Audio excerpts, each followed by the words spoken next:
Julhas mengatakan, apabila nanti katanya MK memutuskan bahwa putusannya itu memutuskan pemilu tahun 2024 menggunakan sistem proporsional tertutup, maka katanya akan mengerahkan 5.000 orang untuk demo. Muhaimin Iskandar atau yang kita kenal dengan Cak Imin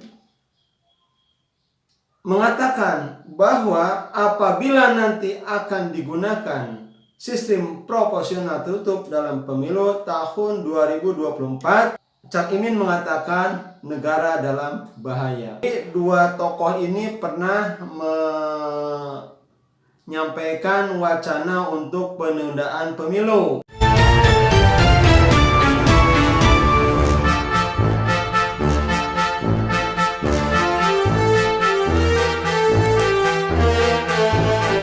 Assalamualaikum warahmatullahi wabarakatuh.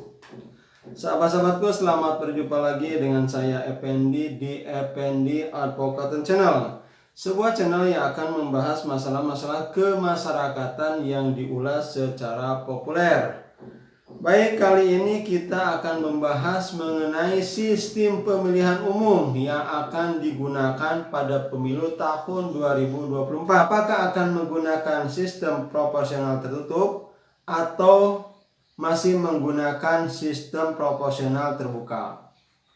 Jadi sahabat-sahabatku, dengan belum adanya keputusan sampai saat ini, apakah yang digunakan itu sistem proporsional terbuka atau sistem proporsional tertutup, maka para caleg ini sekarang belum bisa mempersiapkan strategi yang akan dilakukan.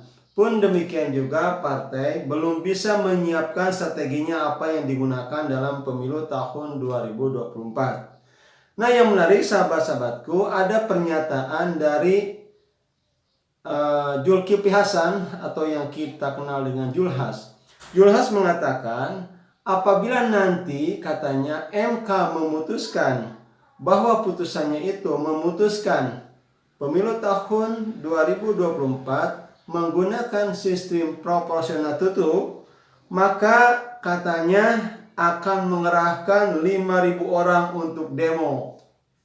Kemudian Muhaimin Iskandar atau yang kita kenal dengan Cak Imin mengatakan bahwa apabila nanti akan digunakan sistem proporsional tertutup dalam pemilu tahun 2024, maka Cak Imin mengatakan negara dalam bahaya. Tentu kedua tokoh ini patut kita cermati pandangannya tentang sistem ini. Mengapa beliau mengatakan demikian? Karena kita ketahui dua tokoh ini pernah menyampaikan wacana untuk penundaan pemilu, yang dikatakan katanya pemilu itu ditunda karena adanya corona. Kemudian masyarakat juga masih menginginkan Bapak Jokowi untuk memimpin negara Republik Indonesia ini. Nah, sahabat-sahabatku, dalam Republika tanggal 23 Februari tahun 2023, Julhas menekankan sampai saat ini sistem proporsional terbuka masih yang terbaik untuk diterapkan dalam pemilihan umum di Indonesia. Bahkan ia mengatakan akan mengerahkan ribuan kader-kader jika MK memutuskan tertutup. Jadi terbuka the best. Pokoknya kalau sampai itu salah, saya akan demo. Tiap hari 50.000 orang, ujar Julhas. Jadi kita katakan sungguh wah terhadap ancaman dari Julhas ini yang akan mengerahkan 5.000 orang tidak tanggung-tanggung akan demo tiap hari apabila MK memutuskan dengan adanya sistem proporsional tertutup. Apakah pernyataan Julhas ini memang dikatakan karena kebutuhan partainya, mengingat partai yang dipimpin oleh Julhas itu merupakan kalangan-kalangan selebritis, kalangan yang terkenal, tokoh-tokoh yang terkenal. Apakah tujuannya itu yang akan dicapai oleh Julhas? Apa tidak ada efek samping lagi dari pernyataan beliau itu? Kemudian sahabat-sahabatku, Muhaimin Iskandar atau yang kita kenal dengan Cak Imin mengatakan dalam merdeka.com pada tanggal 21 Februari tahun 2023, 3 hari lagi akan ada keputusan MK. Dan kalau itu keputusan MK itu bersifat tertutup, tidak tahu kita. Artinya negara ini sedang dengaros, sedang menghadapi keadaan yang berbahaya. Politik dalam keadaan bahaya, ujar politikus yang akrab disapa Cak Imin. Jadi Cak Imin mengatakan apabila nanti MK memutuskan bahwa pemilihan umum tahun 2024 menggunakan atau diputuskan dengan sistem proporsional tertutup, kata beliau, negara dalam keadaan bahaya. Jadi sahabat-sahabatku, dua pernyataan tokoh ini yang mengatakan yang satunya akan mengerahkan massa, yang satunya lagi mengatakan negara dalam bahaya.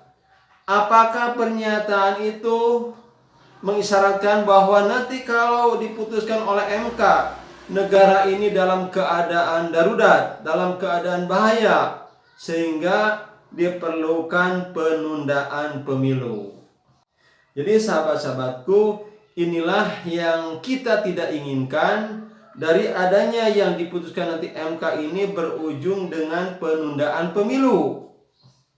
Jadi kalau hal ini terjadi, maka pada tahun 2024 kita tidak dapat melaksanakan pemilu. Padahal sahabat-sahabatku sekalian, masyarakat kita mengharapkan adanya kesinambungan kepemimpinan yang dilakukan dengan pemilu tiap 5 tahun sekali. Dan ini merupakan suatu kebiasaan kenegaraan yang patut kita laksanakan. Kita tidak boleh menunda-nunda lagi atau memperpanjang lagi tentang kepemimpinan atau kekuasaan. Kita berharap bahwa nanti pada tahun 2024 itu pemilu tetap berlangsung dan dapat berlangsung pemilu yang dikatakan dalam pasal 22E Undang-Undang Dasar 1945 itu, yaitu pemilu yang luber jurdil, langsung, umum, bebas, rahasia, jujur, dan adil.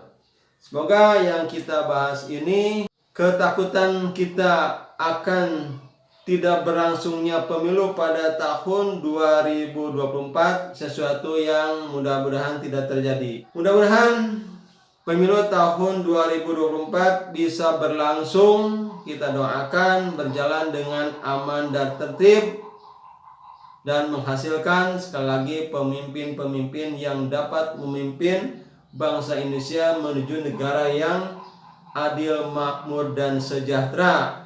Demikian saja yang saya dapat sampaikan. Saya tutup. Billahi taufik wal hidayah. Wassalamualaikum warahmatullahi wabarakatuh.